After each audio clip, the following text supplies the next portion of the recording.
Hey guys, Up here. We all know how great the Starlink Mini is already. I have one, and I just got one for the wife's car.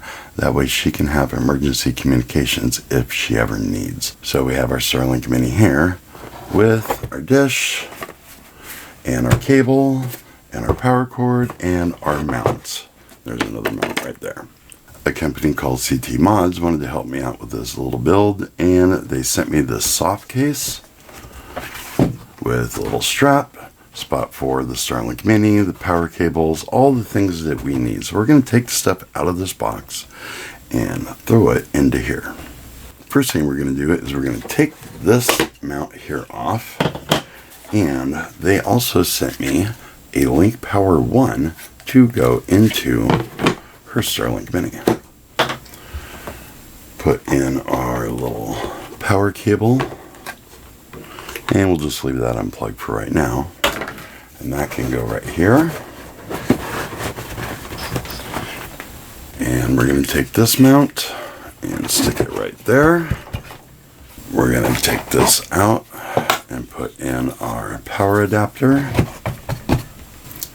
And we'll take this little mount and stick it right there. Now, we're going to put our Starlink Mini in. We can close this up, and all we have to do is plug in the power cord for the PeakDo battery, turn it on, and just leave it in here. That signal will get through this case, and she can have a nice, lightweight setup in her vehicle whenever she needs it. On CT Mod's website, they have a bunch of Starlink products. All kinds of cases, mounts, batteries, cables. Everything that you can need is right there on their website. So go check them out if you need any Starlink Mini products. And I want to thank them again for sending out this case and that battery. That really helps me out with my wife's kit. Well, that's all I have for this video. Bang around that bell icon if you want to be notified when new videos come out. Call us on the hotline if you have comments or questions and want to be featured in an upcoming video. Don't forget to comment, rate, subscribe, check us out on the website, and we'll see you guys on the next one.